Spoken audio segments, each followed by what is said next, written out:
So मगाशी प्रतीक cricket खेळून आला आणि नंतर सगळं एक्सप्लेन केलं त्याने मला, काय हरले, कसे हरले, का हरले, कोणामुळे हरले. सो ते सगळं झालं. आम्ही फायनल मध्ये गेलो. हरले ॲज इन फर्स्ट प्राइज नाही आलं, रनरअप आलं. तर ते सगळं तो एक्सप्लेन करत होता, काय झालं, कसं झालं, कोणामुळे झालं, ऑपोनंट टीमचं काय झालं, यांचं काय झालं, सगळं तो एक्सप्लेन करत होता. ते सगळं झालं. मग आम्ही जेवलो वगैरे, बसलो होतो असंच. आणि मी तुम्हाला आठवत जर असेल तर मी उदयपूर डे 2 व्लॉगमध्ये माझ्या फ्रेंडबद्दल तुम्हाला सांगितलं होतं, माझ्या बेस्ट फ्रेंडबद्दल. सो तिचाच फोन आला आणि आम्ही असंच गप्पा मारत बसलो होतो. सो तेवढा ती म्हणाली की ती इकडे जवळच आली आहे तिच्या दादाकडे. सो आम्ही तिला म्हटलं की आता तुला इकडे यायचंच आहे. आणि मग तिचा तर असं तर मी कशी येऊ, आणि मला उद्या लगेचच जायचं आहे मुंबईला, तर लेट होऊन जाईल. सो आणि हां, तिचं नाव पूजा आहे. मी त्या व्लॉगमध्ये पण सांगितलं नाही, मी त्या ब्लॉगमध्ये पण तिचं नाव सांगायला विसरली बोलता बोलता. सो तिचं नाव पूजा आहे. आणि आमचं असं आहे की आमचं आडनाव पण सेम आहे. सो आम्ही फ्रेंड्स आहोत आधी आणि आम्ही बहिणी पण लागतो मग आता तशा रिलेशनने, आडनाव सेम आहे. तर आता मी तिलाच घ्यायला चाललोय आणि हे सगळं अचानक ठरलंय. खूप भारीवाला प्लॅन होणार आहे हा. आम्ही तिला घ्यायला चाललो आता जवळच आहे इथे. तर ती आली की तुम्हाला तिची पण भेट करून देते. 1 आणि आम्ही पोहोचलोय, पूजाला घेऊन आलोय. थोड्या वेळा आधी आलोय, आता नाही आलोय, थोडा टाइम झाला येऊन. हा 10-15 मिनिटं झाले. पण म्हणजे त्या 10-15 मिनिटांमध्ये 10 मिनिटं गायत्री माझ्यासोबत भांडली आहे. आणि याच्यासाठी हे माझ्याकडे एक सबूत आहे, गवाह आहे. रिझन सांग ना. रिझन सांग म्हणजे काय, हे कर ते कर, हे कर ते कर. खूप जास्त खुश झालाय पूजाला भेटून. सो मला जळायचा वास पण येतो आहे. आम्ही ते एक्झॉस्ट फॅन पण लावलाय किचन मध्ये. अजून काही? हे बघा बघा कसं असतंय बघा. एवढा तर कधी मला बघून पण हसला नाही मुंबईवर आल्यावरती. अच्छा, आता या दोघी वाट बघतायत की मी कधी झोपतो आणि माझ्या कधी गोष्टी कळतात, चुगल्या करतात. आम्हाला अशी भेटायची गरज नाही पडत. तर over to the hot topic आहे तू आमच्यातला. सो गायत्री, लास्ट व्लॉगमध्ये मी तुम्हाला सांगितलं होतं आई बाबा येणार आहेत. सो आई बाबा आले होते आणि आम्ही मूवीला जायचा प्लॅन केला 2-4 दिवसातच. तर आम्ही निघालोच होतो मूवीला आणि आम्ही निघालो आणि बाहेर आल्यावर आठवलं की प्रतीकने घराची चावीच नाही घेतली आहे. तर मग आम्ही बाहेर विचार करत बसलो की आता काय करायचं, कसं घरी आल्यावर काय होणार आहे. पण लकीली जवळच माझ्या ताई राहतात, ताई अजून माझी नणंद राहते. सो त्यांच्याकडे आम्ही एक चावी देऊन ठेवलेली आहे स्पेअर. सो त्यांनी आम्हाला ते डंजो वगैरे केली. आम्ही मॉलला गेलो, मूवी वगैरे पाहून आलो. मग नंतर रात्री वॉचमॅनकडनं कलेक्ट केली. आपण असं प्रेयरसाठी उभं राहिलं असं का वाटतं? प्रेयरसाठी आपला आपण खेळलो असतो खरंच. बाहेर असतो.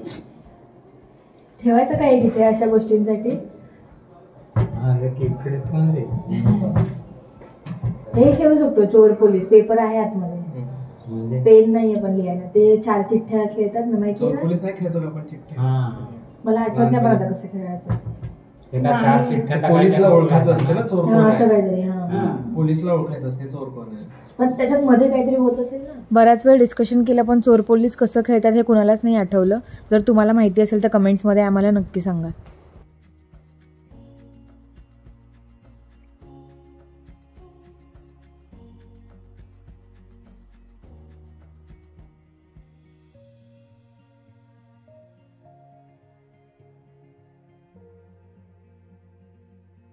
आमच्याकडे एक सरप्राईज आहे, ते पुढच्या ब्लॉगमध्ये आम्ही रिव्हील करणार आहे. आणि त्याच्याशीच रिलेटेड काही कामं आहेत, थोडं शॉपिंग करायची आहे की अजून काही कामं आहेत. तर ते करायला चाललो आहे आम्ही बाहेर. आणि पुढच्या ब्लॉगमध्ये दिसेल तुम्हाला की काय सरप्राईज होतं, कसली धमाल येणार आहे.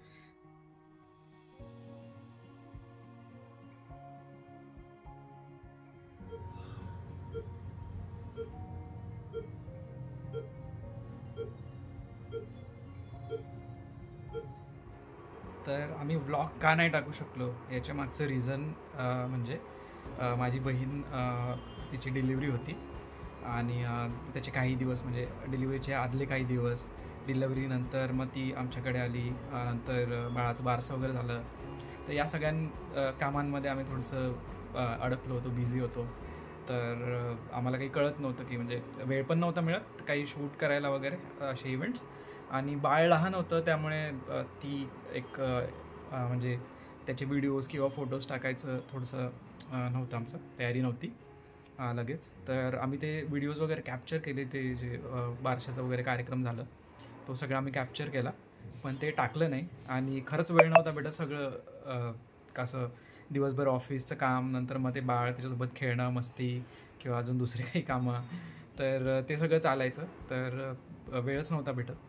मग थोडी गॅप आली, थोडी इनकन्सिस्टन्सी झाली व्हिडिओजमध्ये. पण आता आम्ही ते सगळं एडिटिंग वगैरे चालू केलं आहे गायत्रीने. आम्ही म्हणजे गायत्रीने एडिटिंग वगैरे चालू केलंय, त्याचं क्रेडिट तिला जातं. आणि बाळ इथे होतं आणि नंतर बाळ गेलं आपल्या घरी. त्याच्यानंतर मग आम्ही आजारी पडलो. प्रतीकला डेंग्यू वगैरे झाला, मलाही 1-2 आठवडे फीवर वगैरे होता. सो त्यातही आमचा टाईम गेला. रिकव्हरीमध्ये आमचं ऑलमोस्ट 1 मंथ गेला असेल, त्याचे थोडे दिवस, माझे थोडे दिवस. सो त्यातही थोडं डिले झालं. सो आता आम्ही ट्राय करू की कन्सिस्टंटली व्हिडिओज टाकू. आणि जे सेलिब्रेशन आम्ही बोलतोय की बाळ आलं वगैरे, बारसं वगैरे, ते सगळे पुढच्या शॉर्ट्समध्ये, क्लिप्समध्ये तुम्हाला दिसेलच. सो ते आवडत असेल तर आम्हाला नक्की सांगा. आणि खूप भारी होतं ते फिलिंग, म्हणजे घरामध्ये छोटं बाळ आहे ना, खूप जास्तच भारी असतं. आणि आमच्याकडे तर मस्त एकदम खूप छान वाटत होतं. आई बाबा पण आले होते त्यांच्याकडे, म्हणजे माझ्या ताईंचे पण सासरू सासरे वगैरे आले होते. सगळे फॅमिली एकसाथ होती, खूप मस्त वाटत होतं. सगळे जे होते कार्यक्रम आम्ही खूप मस्त सेलिब्रेट केले, ते पण तुम्ही बघालच पुढे. सो आता बाळ पण गेलं आहे घरी आणि बाळ आता झालं आहे बऱ्यापैकी मोठंसुद्धा झालं आहे. त्याच्या क्लिप्स मी आधेमध्ये जेव्हा त्याला भेटेल ते पण टाकत राहील. आणि आता इतकं क्यूट झालं, इतकं मस्त, आणि एवढी मस्ती करतो ना, खूपच मस्त झालं आहे. आता तो बेबी बॉय आहे. तर बस हेच सांगायचं होतं तुम्हाला. बाकी तुम्ही पुढच्या क्लिप्स बघा आणि एन्जॉय करा.